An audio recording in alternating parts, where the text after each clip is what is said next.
Hello everyone and welcome to this Storytime video. It's been a while since I've made one of these, but yesterday I basically just came across something awesome and I just want to share it with everyone, and I thought that this would be the best way to do that. So, I live in the Netherlands, but at home we still like watching the pomp and circumstance of the British, so yesterday we were watching Trooping the Colour. Now, for those that don't know, this is a military parade basically to celebrate the birthday of the British monarch.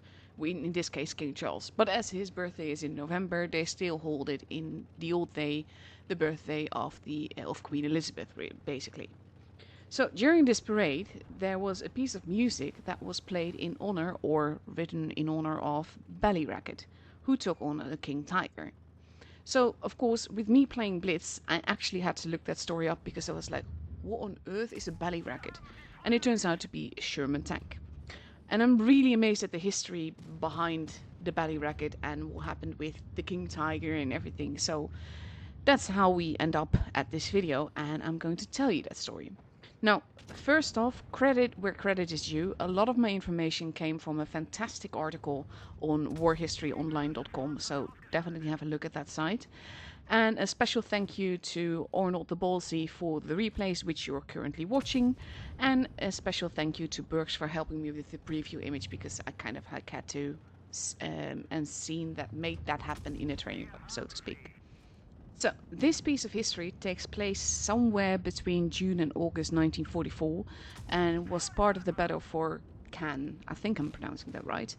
The city basically was a strategically important point for both sides on the war, as it was close to the shore, about 10 miles in, and there was a whole bunch of crossroads from there to other places. So it was near-ish the landing at Normandy, and the British and the Canadians needed to push here in order to help the Allied forces elsewhere. Obviously, I'm not going to go all into that whole history, but basically just to give you some background. Now, in the Battle for Caen, the British Second Army faced the German Panzergruppe West. Among the British Second Army was a lieutenant called John Reginald Gorman, and he was an Irishman. He had several Sherman tanks under his command, but the Germans, known for their advanced technology, were rumored to have a King Tiger, basically a Tiger II, in the vicinity. And if that was the case, this would be the first Tiger II to be seen on the Western Front. Now, if I recall correctly, in World of Tanks, as in the PC game, the King Tiger is actually like its own tank, the Tiger, I should say. But obviously in Blitz that's not the case. And of course in Blitz the Tiger II is a tier 8 and the Sherman is a tier 6, so even in game it looks like quite unfair competition. Now the Sherman tanks were faster, but versus the gun and armor of the Tiger II it was quite tricky. And Gorman's proposed tactics was to use that mobility and basically naval tactics, which meant he meant to ram the tank. You have to keep in mind, by the way, that when he made that call, it's not like funny in Mac games where you just drive up to a tank and you ram it and haha, so funny. Basically, in his case, he is saying that he's signing up to losing the tank or potential multiple tanks and their lives to help their fellow soldiers and help the invasion as a whole. So it's not as simple as saying, oh, we'll just ram it. It has a lot more repercussions or possible repercussions that you'd otherwise just not think about. So as they were trying to get where they needed to go, his own Sherman actually got stuck in a stream. So he hopped from his own Sherman to another Sherman, and that Sherman was called the Ballyragget. Now, Ballyragget is a town in Ireland, and the name literally means mouth of a ragged's ford. So that is where the Ballyragget comes in. They passed the stream and they drove on, and as they crested a ridge, they saw 4 German tanks down below in a clearing, less than 300 meters away from them. The tanks, by the way, were the Mark IV, a Panther, an older version of the Tiger, and the rumored Tiger II. So, like I said, this is the first time that this tank was encountered on the Western Front. And later on, Gorman commented on this, that they were just sitting there in the middle of the field and looked to be having a conference or something. The Germans didn't even seem to notice them at first, despite tanks hardly moving quietly, and 2 Shermans can definitely make a lot of noise. But as the surprise passed and they realized what was going on, the King Tiger began swiveling its gun straight at the Shermans. The Sherman tried to fire, at least the Sherman being the Ballyragget, not the other one. But the Ballyragget tried to fire, but the gun had jammed, so shooting the King Tiger was impossible. So Gorman did what he had said that he would do earlier. He set out to ram the Tiger 2. This worked out relatively well because the slope turned out to be steeper than they had originally thought, and the Ballyragget gained speed despite weighing near 67,000 pounds. Now, the gunner of the Sherman, Schorle, actually did get a direct hit in, but against the Tiger 2 it didn't do all that much good. So the Ballyragget rammed into the Tiger's rear right track, and because the tank had been facing the other way, the gun of the Tiger 2 was still swiveling around and trying to aim at them, and hadn't arrived yet there. But more than that, the Tiger 2 was too tall, and the gun actually passed a good 60 centimeters over the top of the Sherman, which basically meant that it was stuck in place and it couldn't shoot the Sherman that was straight at it. And let's not forget, though, that there were more German tanks there. So the other tanks and the Tiger 2, which couldn't hit the Sherman that was right next to him, they were actually shooting at the other Sherman, and unfortunately they killed several of its crew. So amidst the chaos, Gorman and his men abandoned the Ballyragget and ran off into a wheat field. That is to say, all of his men except Guardsman Hugh Andrew Agnew. He saw 4 men jump into a ditch and just followed them, only to find out that it was the crew of the Tiger 2. He grinned at them and saluted them, jumped back out and ran. I've still no idea how he survived that, but that's basically a Hollywood-worthy moment. Can you just imagine? You hope to be safe with your mates, basically, and that you've all survived, and then you found out that you literally jumped into the hiding spot from your enemy. So that, honestly, when I read that, I laughed so much. That guy was so cheeky, so lucky.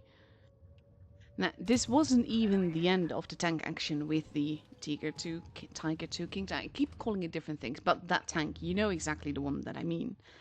And in Sagny, Gorman actually found a Sherman Firefly. And the commander, Sergeant Walkman, had unfortunately died, but the gunner and driver were still alive, if in shock. Gorman commandeered the Firefly and went back to the ridge. The Germans and their tanks were actually still there. So the Firefly's first order of business was to take out the Tiger 2, even though that meant also hitting his own Sherman in the process. So he literally just sacrificed his own tank in order to take out the King Tiger. But when the Germans started firing back, he did retreat with his crew, but the Tiger 2 was taken out by that point. For his actions, Gorman actually received the Military Cross, and in 2007 he actually got the Croix de Guerre, which basically means War Cross, from France for his actions during World War II. He was knighted in 1998, and he had also like a political career. But to go back to his wartime, one of the things that I actually found, well, funny isn't the right word, obviously, but he actually later on took part in Operation Market Garden, and that was the unsuccessful attempt to break through the German lines in the Netherlands and advance into northern Germany. Now the thing is that Operation Market Garden basically stopped at Nijmegen, which is the city that I live in. So that's actually like an extra little thingy that I found really fun, a little fun fact to include in this video. So yeah, that is basically the story of the Sherman versus the King Tiger, and I hope you guys enjoyed this. Basically, when I just read this history account, I was just like, I can't believe this happened. I can't believe I've never heard of this. Because even in the tank world, I thought that I would have heard about it at some point. But yeah, that was actually awesome. I basically, obviously not with people losing their lives and everything, but just that little nugget of history. I really love that. Now, if you ever want to see a Sherman tank or a King Tiger, you actually need to go to Bovenden Tank Museum. At the end of this month, we have Tankfest there, and those 2 tanks are actually there together with multiple Shermans, including the Fury tank that was used in the movie and all of that.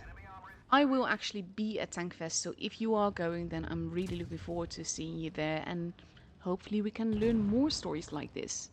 Now, if you enjoyed this video and you enjoyed my basically telling this little bit of war history, let me know. Tell me whether you like it or if you didn't, of course, and whether or not I should do more videos like this and just tell you like these little bits of war history related to tanks or medals that we've got in game. Because I actually got really excited when I read this story and I was like, oh god, I want to make a video of this. I want to share this story with you all, and yeah, I really hope you all enjoyed it. That's it for today's video. That's it for this history. And just to show that it did actually happen, this is the picture of the king tiger having been rammed by the Ballyragget. And history like this basically really gets to me because you can learn about the war and hear about it in school or elsewhere and everything, and it won't really have much meaning to you. But then you see actual pictures like this and you read the actual stories of the soldiers, and then it becomes real. And I'm afraid that in this world we are much closer to similar things happening than that we are further away from it.